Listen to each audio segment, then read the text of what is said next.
দেখো ফ্রেন্ডস, কোথায় এসেছি দেখো। আমার স্বপ্নের বাড়ি তৈরি হচ্ছে। দেখো স্বপ্নের বাড়ির কি অবস্থা। এই দেখো ইনকমপ্লিট, শুধু ভেতরটা প্লাস্টার হয়েছে। এখনও অনেক দিন লাগবে ফ্রেন্ডস। এখানে ঢুকতেই তো একটা ঘর, আর দেখো এই একটা ঘর, ভেতরগুলো কমপ্লিট। এই ভেতর না কমপ্লিট, বুঝলে। এই দেখো এটা রান্নাঘর, এই যে রান্নাঘর, রান্নাঘর, আর এই যে হচ্ছে পায়খানা বাথরুম। এইটা পায়খানা বাথরুম। এই এখনও হচ্ছে ফ্রেন্ডস, এখনও কমপ্লিট না। এইখানে একটা বেসিন বসবে ফ্রেন্ডস। বাইরেটা দেখো, এই যে বাইরে দেখো পুকুর, ভাড়া বেঁধে রেখেছে মিস্ত্রি, দেখেছো তো। বাইরেটা এই যে প্লাস্টার হচ্ছিলো, মিস্ত্রি আজকে আসেনি, আজকে কাজ অফ, তো আমরা চলে এসেছিলাম। আর দেখো পাশে আর একটা বাড়ি, এই দেখো ফাঁকা জমি ছিল এটা। আর দেখো কত জঙ্গল হয়েছে। এই পুকুরটায় মাছ আছে জানো, প্রচুর জঙ্গল। আর ওই দিকে আমাদের রাস্তা, ওই দিক দিয়ে রাস্তা। দেখো ফ্রেন্ডস, এটা হচ্ছে ঘরের পেছন দিক। ওই দেখো আমার ছেলে ঘর থেকে উঁকি মারছে, দেখেছো। এটা হচ্ছে ঘরের পেছন দিকটা, আমি চলে এসেছি। আর এই দেখো চারিদিকে জঙ্গল, দেখেছো কি জঙ্গল। এগুলো এসে পরিষ্কার পরিচ্ছন্ন করতে হবে, এখন তো থাকি না, ওই জন্য জঙ্গলটা বেশি। এই দেখো এইটা হচ্ছে আর এক সাইড, এই সাইডটা এখনও প্লাস্টার অর্ধেক হয়েছে। ওই দেখো অর্ধেক, পায়খানা বাথরুম রান্নাঘর দিয়ে অর্ধেক হয়েছে, নিচটা হয়নি, তবে হবে, এটা তো জানো। যাই হোক, প্রচণ্ড জঙ্গল। এপাশে আর একটা পুকুর, ওই দেখো আর একটা। এই পাশে ওই পাশ দিয়ে দেখো আমাদের রাস্তাটা হবে ঠিক সাদা বাড়িটা, দেখছো তো, সাদা বাড়ির ওই দিক দিয়ে আমাদের রাস্তা, মেন রাস্তা। এখন আমরা আসছি অন্য দিক দিয়ে, কিন্তু ওই দিক দিয়ে আমাদের রাস্তা, ওই সাদা বাড়ির পাশ দিয়ে। আর এই বাড়িটা দিয়ে দেখো, এই যে একটা বাড়ি, এর সামনে ওই পাশে আর একটা বাড়ি আছে, ঠিক আছে। এই দেখো এই দিক দিয়ে আমাদের রাস্তা, এই দিকটা দিয়ে আমাদের রাস্তা। আর এইখানে দেখো একটা বাড়ি ইনকমপ্লিট, ওই দিকে দেখো, দেখেছো আর একটা বাড়ি। আর ওই যে ওই বাড়িটা কমপ্লিট, সব নতুন বাড়ি, লোক নেই, লোক আসেনি। আর এই দিক দিয়ে আমাদের রাস্তা, এই যে এখান দিয়ে রাস্তা, কিন্তু এখান দিয়ে এখন আসছি না আমরা, জঙ্গল।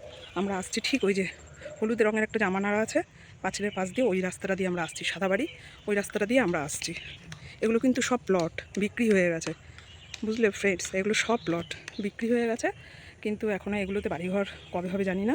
আমরাই পরপরই 3টে বাড়ি করছি, আর ওই রাস্তার ওই পারে আর একটা বাড়ি, সাদা বাড়িটা, এগুলোই করছি। ওই একটা সাদা বাড়ি দেখছো, ওইটাও সরকারি বাড়ি, মানে ওটা হয়ে গেছে, ওটা ভাড়া দেওয়া আছে। আর এইখানে যে লম্বা প্লটটা দেখছো, এটাও মানে বাড়ি হবে, কবে হবে জানি না। এগুলো সব বিক্রি হয়ে গেছে। অনেক জমি ছিল এখানটা, যখন আমরা প্রথম কিনেছি পুরো ফাঁকা ছিল, পুরো ফাঁকাই, বাড়ি সারি কিচ্ছু ছিল না। তো আমরা সেই অবস্থাতেই কিনেছি, প্রচুর জঙ্গল ছিল, যেরকম জঙ্গল ছিল সেগুলো পরিষ্কার করে ঘরবাড়ি করা হয়েছে। আর তো দেখালাম।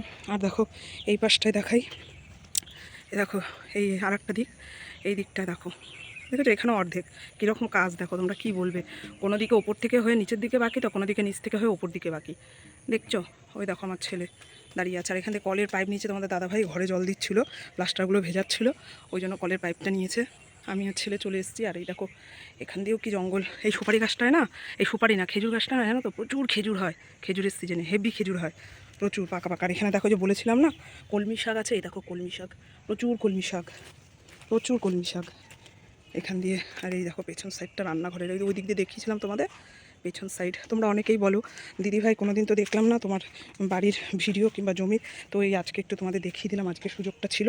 আর এই যে এই রাস্তাটা দিয়ে ঠিক এই যে কলের পাইপটা গেছে, দেখছো না, কলের পাইপটা ঠিক এই রাস্তাটা দিয়ে এখন আমরা যাতায়াত করছি, দেখেছো কলের পাইপটা যেখান দিয়ে গেছে, এই যে এইটা দেখাচ্ছে তোমাদের, এই রাস্তাটা দিয়ে এখন আমরা যাতায়াত করছি। ঠিক ওই দেখেছো কুকুরটা দাঁড়িয়ে আছে, ঠিক সরে যে রাস্তাটা চলে যাচ্ছে, ওই রাস্তা দিয়ে এখন আমরা আসছি। এই দেখো পুকুর, আমার ঘরের পেছনে একটা পুকুর, পুকুরটায় জল প্রায় মানে ছেঁচে দিয়েছে, জল বের করে দিয়েছে বলে জলটা কম দেখাচ্ছে। এই ছিল। আর ওই দেখো আমার ছেলে ওখান থেকে আবার তাকাচ্ছে। এই ছিল ভিডিও, কেমন লাগলো অবশ্যই আমাকে জানাবে, ভিডিওটা কেমন লাগলো অবশ্যই জানাবে। তো এখন আমরা বাড়ি চলে যাব, মিস্ত্রি আজকে আসেনি, মিস্ত্রি দাদাটা আসেনি কাজে, থাকবো না, চলে যাব। তোমাদের দাদাভাই আর ছেলে ঘরেই আছে। তা রোদ্দুর বেশ ভালোই লাগছে, হালকা হালকা শীত তো, যে কারণে রোদটা বেশ ভালোই লাগছে, খারাপ লাগছে না। প্রচুর কলমি শাক, প্রচুর কলমি শাক, তারপরে হেলাঞ্চি শাক, শাক আছে প্রচুর, জানো তো। তো যাই হোক কচুর শাকও আছে, প্রচুর কচুর শাক আছে, কচুর লতি আছে। এই দেখো কলমি শাক, দেখবে, দেখো আমার ঘরের পাশ দিয়ে হয়েছে, এই দেখো, দেখতে পাচ্ছ কি না জানি না, আমি ব্যাক ক্যামেরা করে নিই, দাঁড়াও। দেখো ফ্রেন্ডস কোন দিক দিয়ে হয়েছে কলমি শাক, দেখো পুরো আমার ঘরের দেওয়াল বেয়ে, দেখেছো কত কলমি শাক, প্রচুর। যাই হোক ভিডিওটা এখানেই শেষ করছি, আবার নেক্সট ভিডিওতে দেখা হচ্ছে। ভালো লাগলে অবশ্যই লাইক শেয়ার কমেন্ট করে দিয়ে পাশে থেকো। আর দিদিকে এখনও যারা যারা দিদির সাথে বন্ধুত্ব করনি, দিদির পরিবারের মেম্বার হওনি, অবশ্যই জয়েন করে নিও দিদিকে। চলো টাটা, বাই বাই।